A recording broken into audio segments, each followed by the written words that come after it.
evening, folks. Joe here of Ferro Woodcraft. We are here in my workshop, aka my deck. Yes, I work off my deck. So anyway, pardon the construction background here, but anyway, a buddy of mine on Facebook, I was talking to him recently, and he had some ideas about replacing ferro rods and a handle I made him, or replacing the rod should it need to be replaced in the handle I made him. Much like this one, antler tipped handle. Actually, I made him a couple, different shape, but you know, same principle. He was thinking that it may be a good idea to take the ferro rod and run a tap of die set around it and add some. There we go. Add some threads to the rod itself so you could screw it into the handle, which I'm sure is doable. I know there's brands out there that do it. With the tools I have available, I've tried it. It destroys it. These things are so brittle, and actually probably because these come from China, at least this set right here. They're metric. They're not actually standard. So when if you get one from China and it says it's 5/16, more than likely it's actually 8mm. But anyway, I don't have a metric set of tap and dies, so I tried 5/16. I actually tried 3/8 as well, but it didn't work out very well. It destroyed the tip of the rod. So anyway, so Matt, buddy, you asked how to replace it, or how I replace them, because these are epoxied in. It's very easy to do, and I'm going to show you how I do that. Show you how I set one new in a brand new handle, and as well show you how I replace one. And this handle right here, which I broke in my 52 ferro rod fire series, I'm thinking it was about week number 5, something like that. But anyway, it's pretty simple. But before we get that far, one thing I do to these, just to kind of aid in retention, is I take my Victorinox multi-tool and wear a groove with the file. Any file would work, I'm assuming, but I wear a groove all the way around it, just to add an angle for the epoxy to stick to. Just to kind of aid in the retention of it. But let's get to the meat and potatoes of this video, and let's start out with removing the broken or used up rod. In this case, it's this one I got in trade a long time ago. I don't know the brand of the rod itself. It's been replaced before. I don't know if you can see, but there you can see epoxy or glue around the base of the handle itself. But I've used a Bic lighter, I've used a Zippo. In this case today, I'm just going to use my map torch. And pardon me while I kind of straddle the camera here, so it's going to take a second to get set up. But anyway.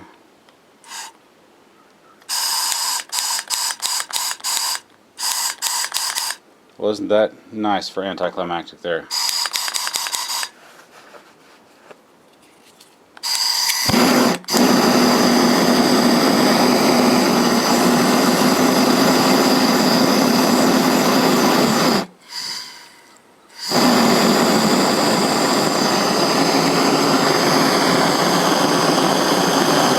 Let's go ahead and shut that off for a second. The idea is you're wanting to heat the handle up, but obviously this is plastic. So if you heat the plastic up, it's going to melt and start to burn, obviously. So you want to heat the rod up, which will in turn heat the handle up and loosen up or melt the epoxy a little bit. So anyway, I'm just explaining ahead of time because I don't know if you guys will be able to hear me with the torch going.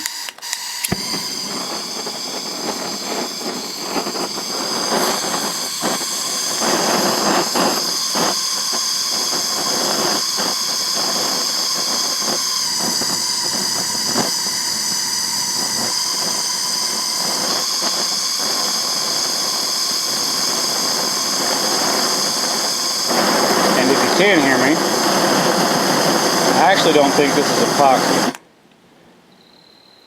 See how that's getting red and staying red and getting more and more and more red? That's what you don't want to see. However,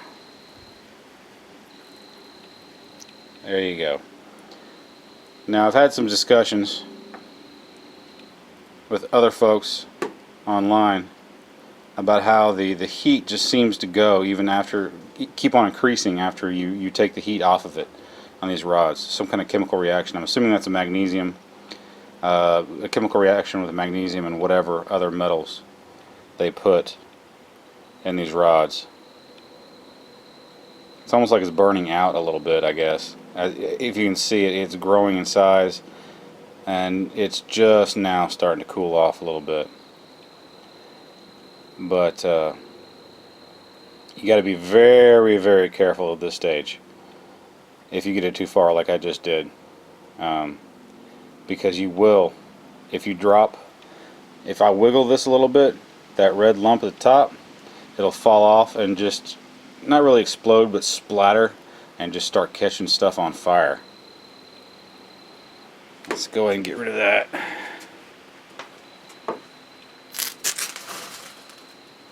See, that little bit of wiggle just dropped it right off. Okay, next step. It's pretty simple. Obviously, first, which I haven't shown on camera, is you're going to want to wear that groove or rough it up however you see fit, whatever your preference is. Just to, the more angles you have on your rod and in your handle, the more it gives the epoxy or glue surface area to hang on to. But on a previously used handle like this one, you don't want to take a drill bit or something and just kind of wear out the leftover epoxy, glue, whatnot. Just kind of clean that hole out a little bit. And just for brevity's sake, I've already gone ahead and drilled the hole in my antler here.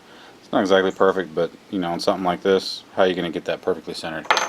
I'm sure guys out there can do it, but you know, I'm not that talented. So anyway, my preference is, and this one's almost used up, the label's actually already gone. This is a Gorilla Glue brand two-stage epoxy. That's my go-to. I actually have never had that fail, but I've heard people that I highly respect who make these handles as well say that fails for them all the time, and their preference is just straight up Gorilla Glue. One of my mentors actually makes a bunch of these antler handled ferro rods, and Gorilla Glue is what he uses, and he says the same thing, that he's never had Gorilla Glue fail. I actually have had it fail, but that's on a wood handle ferro rod that I made. So, you know, it's whatever you want to use. So I think it's pretty much anecdotal, I guess. So, so you have your handle cleaned out, you have your ferro rods roughed up, however you see fit, and then basically you just go through the process of gluing it together. Which, in my case, I take just a scrap piece of wood, kind of shave it down a little bit into a paddle type stirring stick type thing that typically comes with epoxies. With just straight up regular Gorilla Glue, you wouldn't have to worry with this. Gonna angle it a little bit so I can help shove it down in the hole.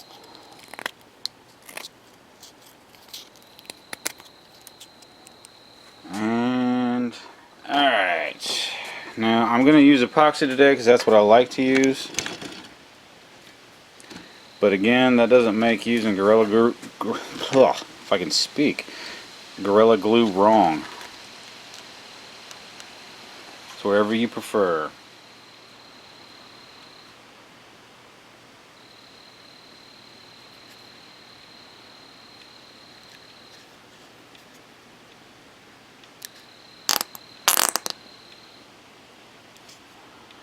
Yeah, that stuff's done.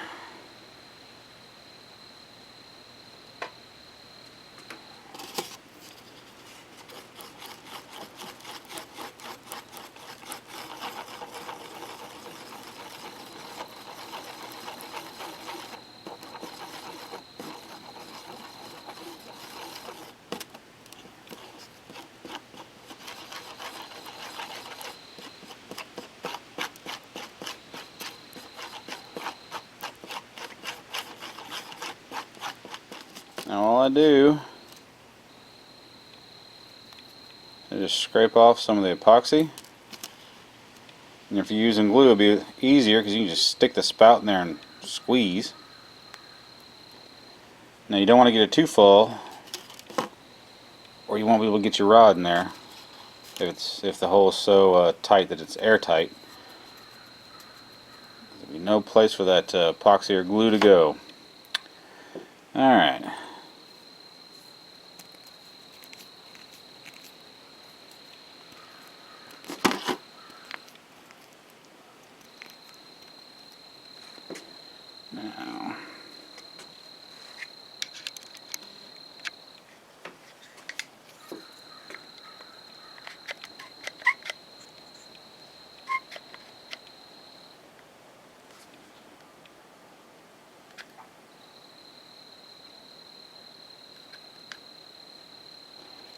Now, that one's set.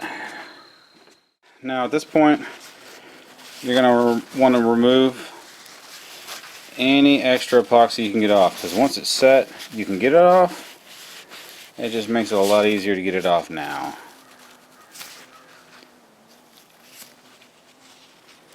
Alright, that's set, so we'll set this one aside. Here, give you a good shot of that. There's that rod.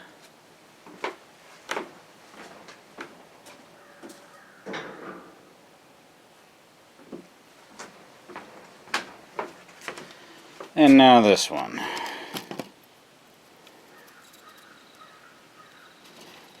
On the used ones, I like to get as much epoxy in there as I can get. So the more you use them, the bigger that hole gets.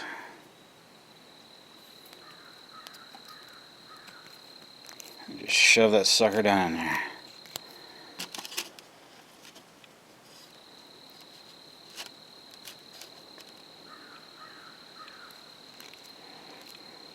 Notice, I don't know if this is coming through on camera. It's pretty. You can push it in there, and as soon as you let the pressure off, it kind of bounces back out a little bit. That's because the handle is pretty airtight, and there's nowhere for that extra epoxy to go. It's just kind of acting like a pneumatic piston.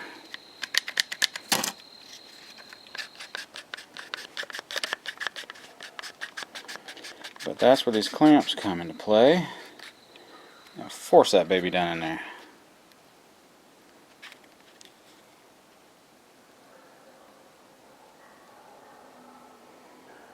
See how it's bubbling up a little bit? It's forcing the epoxy out around the rod.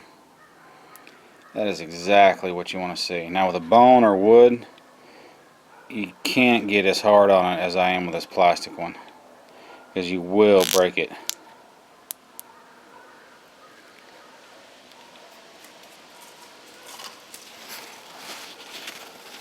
And again, kind of clean it up as best you can.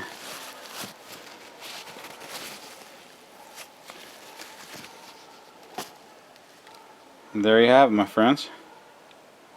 That ferro rod is replaced.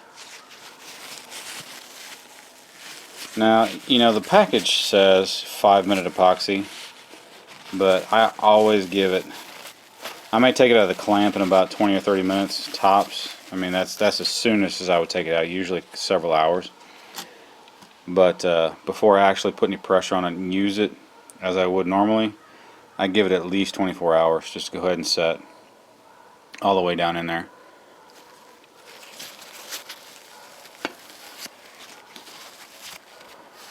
Alright, let's set this aside and then move on to what I have next. Alright, part 2. I guess a little addendum, I guess. Not so much part 2, doesn't really have to do with the ferro rod handle so much. Been a part of discussion several times about heating up ferro rods. You know, removing them from the handle, also soldering them, just various other ways of heating them up, or in the whys of needing or wanting to do that. Now I tried it, and you know, so I'm going to show why I suggest folks not do it. Anyway, I'm going to show you why. I've already alluded to that a little bit. Let's get this torch started, and hopefully this will translate. So once this torch starts, you won't be able to hear me, so here we go.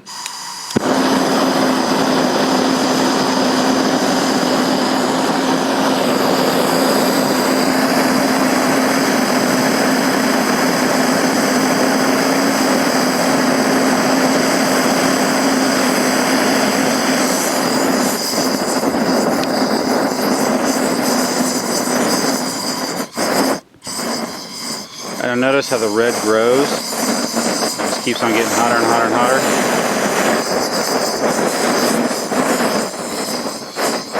Alright. That is precisely why. If that was on wood or dry grass or something like that, that's actually not as dramatic as it usually is. Because I've done that 2 or 3 times just to kind of wow my kids. But it splatters and catches stuff on fire. So that is why I don't suggest really putting the heat to one of these things, whether soldering or whatever.